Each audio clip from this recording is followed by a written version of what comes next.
Dr. Ben, if you could bring your video on if you're still here with us, which I think that you are. I know none of this stuff that you're hearing is a surprise to you at all. All right. And you've got, there's some people on here going like, well, that's really weird. And you're going, not really, because I've got 40 cases that I've heard the same thing, or 140 or whatever it is. Um, but you said something on a Zoom that we were doing the other day, that this is like the master reset button or to your health, something like that. That wasn't the exact words. Can you just start with that? Because we see so many different things that are happening to people. I mean, we started out, this is a fat loss product, and that's what it's going to do, is it's going to get rid of your fat, and it does that, but it's almost by default that that happens because it's doing a bunch of other stuff so the body can dump the fat because it doesn't need it. You're absolutely right, Byron. And let me just start off by saying it's the master health switch when I look at this. And when we first looked at this, I want just everybody to realize, I came at this with skepticism, right? I don't work for the company. I'm not in the company. I'm like everybody else here that are ISRs or representatives. I wanted to find out what was unique about this. And when I heard the story, at first, I didn't believe it. Second of all, when I went home and actually started doing the research on it, I realized something key, that it wasn't just about fat loss, because in my brain as a functional medicine doc and as an epigeneticist, what I look at is, why does the body present the way it presents? So let me give a little different thought here, maybe that somebody can understand. Let's say you have a vehicle that's not running as well as it used to when it was brand new. You take it to a mechanic, what do? They hook up a little device and reads for and looks for these codes that's going on inside that vehicle. Now, if we understand that something's wrong with the electrical system, it'll show multiple codes, and they have to go figure out which code to unwind or correct first. That's what the vagus nerve does, as Terry was talking about earlier, in the vagal system. The vagus nerve is a cranial nerve. It's the 10th one, and it's what connects the brain to the body. It is the largest, biggest nerve in the entire system, and it is unique because there's over 1,100 different communication points that happen inside this body, right? Now, like the car, if the system is misfiring, you're not going to get good signals from the engine or whatever part of the car that it is back into the computer so it can analyze what's happening. That's kind of what the vagus nerve of the vagal system does. It reads what goes out and reads what comes back in. 80% of that vagal system is the sensory input, or the messages coming back in to the computer brain, if you will. So think about this. Everybody knows we have to change our oil, right, ever so many thousand miles. Why? Right? So as a 2-year-old doctor, the joke is why? Why do we always have to do that? Because the oil becomes bad. Why is that significant when I compare the car to the human body? Because the human body runs very similar on an electrical system and an oil-based system, and then a fuel-based system, right? So when I started looking at what the research said about what the potential aspect of the bitter acids would do, I go, well, yeah, it's going to burn fat, but it's going to do more than that. It's going to start breaking down all these other components of rancid fats, or what we call fat rancidity.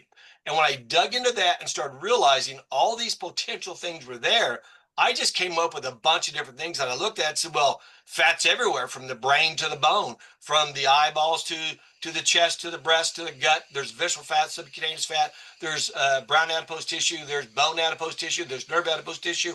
And I just researched all those components and said, wait a minute, let's look at what this is.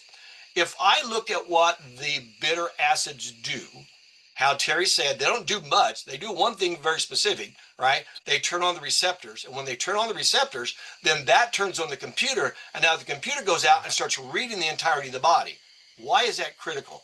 Because whatever age we are, from from Larry's age of 20 when he first got the problem, all the way up to the 69, 70 years of age, which, by the way, I'm 68, so I'm right there with him. All those older guys, right?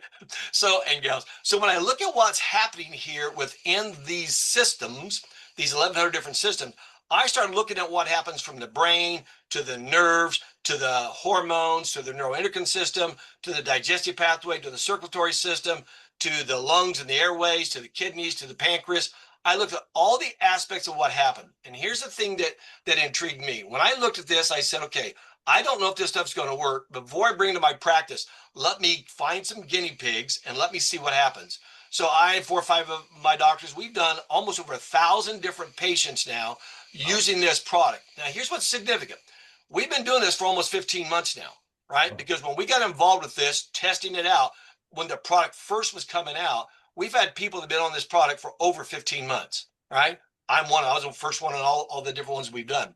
And what is unique about that is what we speculated and postulated would happen at the beginning.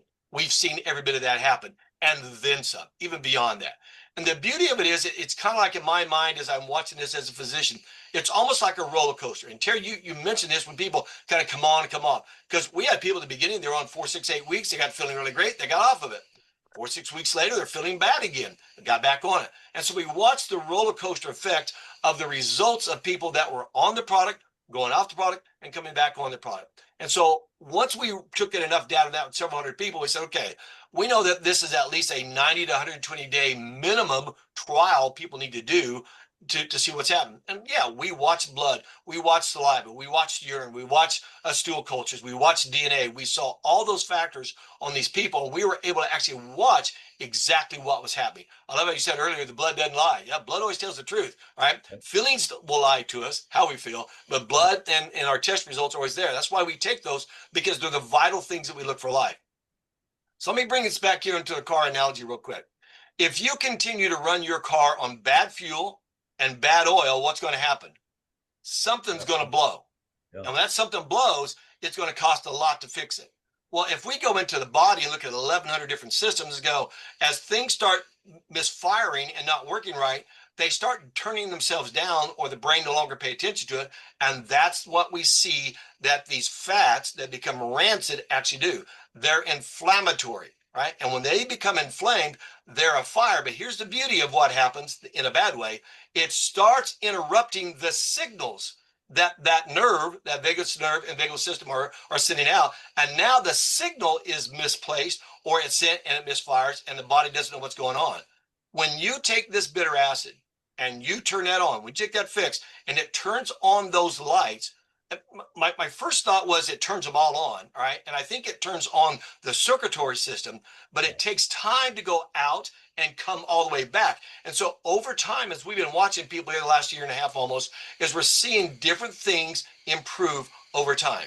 Some get immediate results, right? When I look at Larry, and I look at Kathy, I look at Gary, and I look at all those things that happen in a relative short time, we just call that the freakish miraculous, right? And we do. We see about 18% of the people get quick results. We saw another 17, 18%, excuse me, 22 and 18%. So another 18% that they didn't get results for 3 or 4 or 5 or 6 months on some of those people, right? Because the body was having to go in and rebuild its circulatory system, the communication system from the brain to the body back up to the brain.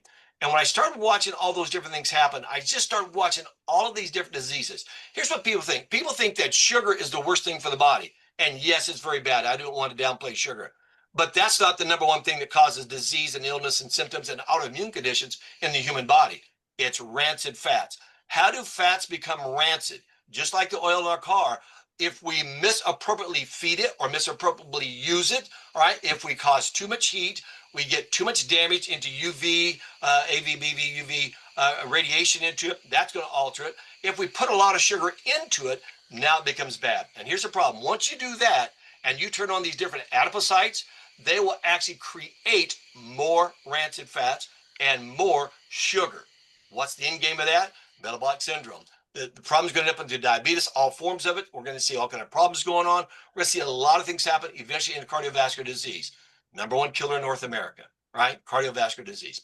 So when I start seeing what this was going to do, and we literally started watching it unwind people, right? It's like we're going in and we're cleaning out the oil. We're putting in a new oil filter. We're getting the circulatory system of the car or the vehicle working again. Now things are able to start flowing. But guess what? That body has still had a lot of problems. And the more you take it, the longer you take it, we start seeing better results. We started off with 1 a day, then we went to 2 a day. Then we saw research said, well, if you hit what is called the pilometric effect, which means if you took another dose every 7 hours, you even got better results. So we started putting people on that. We got people up to 4 a day, we got people up to 6 a day, and we watched all those things that happen. Now, I know there's a time, and I know there's a money issue to all this, but here's what I'm trying to say. Almost like what Larry said earlier. He'll spend the money if you feel well, right? And I love that you guys asked the questions. How did you feel when you start tearing down and getting rid of all those inflammatory conditions in the body? Guess what? You're now saving energy, because the energy that you're using to fight those conditions now can be turned around and used to rebuild those conditions or those systems that are dysfunctional. So that's what we're seeing, how people start feeling better by being on this product, right? Go ahead, Terry. I mean, this is phenomenal. I'm going back in my mind, guys, to, last July, right? And I think it was you, Dr. Ben, that said to Byron probably, you guys found the holy grail of fat loss, and you were surmising that a lot of these things would happen. I'm guessing once you understood that this was a matured hop bitter acid and that it would turn on the bitter receptors and what would happen in the body. And the way I describe this is, yeah, we were on trial 14, 15 months ago, Right. but we are not on trial anymore, gang. So what you're saying, Doc, is, Yep. I mean, 1,000 case studies over 15 months, or some 15, and probably, I would imagine some 6 or 8 months. But there's enough evidence now. This is not guesswork any longer. This is what's going on in the human body. But I think one question I want to ask is, should people expect to see a linear improvement, or does it kind of do this along with the body changes and some of the things that get better, the improvements, but then there are other things that go on, not to mention the cells turning over every day to 30 days, 90 days, whatever that is. Should people expect a linear improvement, or would they tend to see kind of stops and starts? Yeah, great question. I think if you look back in time, we see a linear, but when we zoom into it, we see those ups and downs, ups and downs, ups and downs. So each time, and I'm going to put this in an analogy. I'm not saying this is what we found, but if you realize each time you go up, you go down, and you come back up and you drop again, that drop is not as low as the high that you had previous to that. So that's why I'm saying linear overall, but when you zoom in over weeks or months, yeah, we're seeing the ups and downs, but each time you go down, you come up more. Remember, as you're repairing these systems, I put the analogy to, there's a lot of things. Let's say if I just look in the vagal system, there's 500 different communication points from the brain to the digestive tract and the immune system, right? And the immune system is primary because it's constantly looking for foreign invaders in our food and our drink and everything that's there. So you have this communication going back and forth between those things. And when you realize it's improving that system, and we see that you have a better response to those potentiations of inflammatory reactions, and we're starting to put down all those little fires, and we start working on the medium fires, and then we go up to the big fires. I mean, kind of like if you go back to Larry, that was a huge fire, a 50-year fire. But what was the causation of that? He gave us a couple different clues in there, right? It wasn't necessarily that he was an obese man, right? But it was an issue in his endocrine system and his neuroendocrine system. Now, as an epigeneticist, when I look at what's called the transsulfuration pathway, big words that just mean this. When you understand that the thyroid is controlling about 80% of what's happening to over 600 different hormones in the body, and everything was depleted, and all of a sudden you take that fire out, you bring everything back up to par or homeostasis, now the body says, we're going to fix everything and bring it back up. And the key that he gave was his testosterone that was in the tank, because his thyroid is in the tank because of the goiter. Now that body says, we're going to bring repairability back up. We're going to bring everything, or that jet fuel's coming in to start fixing the ability to rebuild this body at 70 years of age. Now, I can't promise that to everybody, but what I can say is, looking at 96 different body types, right, that we know, the research has proven there's 96 different types, and there's about 3 major categories. Some have 35, some 36, some 37 variations of it. But when we look at that, there's one category that is not based upon bad fats. And that's the category I seem to see miraculous results in.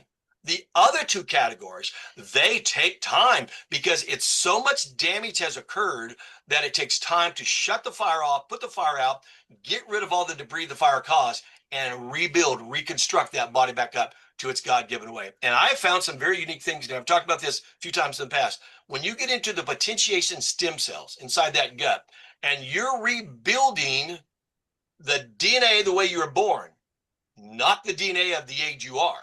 Because if we think about it, as we've aged, if I just take these 3 stories and I talk about they're all around 70 years of age, and I look at how much the DNA has changed from the early 30s to 70, and you try to rebuild that DNA at a 70-year-old DNA, it's completely different than if you go back and build it from their creation. All right, when their mom and papa came together and created them, that DNA code is what is in your stem cells, your potentiation stem cells. And when you can rebuild that over time, and we see it takes about 6 to 9 months to get some of those things to happen, now we repair that body. We reduce the aging effect of the inflammation and the fat rancidity. And that's why we can get healthier as we're aging. Wow. Hold on a minute. We need to go back through this, TK. So you're saying 6 to 8 months in, you're seeing that the original stem cells are being recreated again. This is like reversing the aging process or stopping it or whatever you want to call it, because the DNA is different, at 60, different at 70, different at 80. But if you go back and start giving the body the stem cells of when you were born, okay, just take 5 minutes and just expand on that is miraculous on what is taking place. This is where the reversal of some of these things that the medical journals say is not possible to reverse when we hear these stories, and I won't say what those things are, but all of a sudden it goes back the other way, and they're going like, wait a minute, how's that possible? Once it gets here, it should just go to here. It's here and it goes back here. They say that because they never see it. Right now, Yeah. Stem cells have been around since the early 90s when they first identified them. And it takes a lot of money to do that. There's a lot of ways to do that. I won't go into that. But if you could pull out your own stem cells, clean them up, and actually re-stimulate and put them back in you, we've actually seen people rebuild them. Now, there is a cautionary tone I want to give everybody. It isn't like you're rebuilding brand new cells of 70-year-olds as a newborn, because even that epigenetic pathway takes 6 to 15 years to develop some of those DNA or those genome aspects of that, right? But what you're doing is you're putting back in original parts, right? OEM, if I go back to the car, you're putting in original parts to build off of or to develop from, right? Instead of putting in a modified or an old one, or you got one from the junkyard and you're putting that in, right? And that's the unique thing that we're seeing on this, that when we looked at the potentiation of these stem cells reproducing, and we're actually watching that on some of our test results, we're going, how is that happening? We went back and did a lot of research, and we found that unique phase that's part of that vagal system, right? And when that vagal system gets turned back on and it says, hey, we need some new parts here, it knows where to go do it. And the beauty of it is it goes back in and stimulates the DNA aspect. How do I say it this way? There's multiple generations of DNA aspect in your DNA, and it could go find the cure to your own problem. And it will help you rebuild that unique DNA strand. And over time, if you keep this up, you keep giving it the signal, you keep that feedback loop mechanism going, that body in its God-given route knows how to go build that. And that's why we're actually seeing, and you've heard it on the testimonies today, they don't feel aged anymore, or as aged as they used to feel. And they're feeling vibrant again. And I think it was Gary said he wanted to jump over the moon, or could jump over the moon. And I'm going, look at what that is. All of a sudden, those things are turned back on the body, and the mitochondria, the energy production, because you're not fighting the war anymore, and you can come back in and rebuild the body, now you have an abounding energy that's there. And this health stack, or these core stack of products that we have, it's amazing what it's doing, guys. It is. Wow. Well, this one's one for the record books, TK. Yep. I mean, I listen to this stuff and it fires me up because, again, it's biology, physiology, whatever you want to call it. It's not magic is the point. That's what you're saying, right, Doc? I mean, it is not magic. It's the body doing what the body was designed to do when it's given the right thing to do it with. Correct. You're turning on the creator's ability for the body to self-create or self-repair its problems.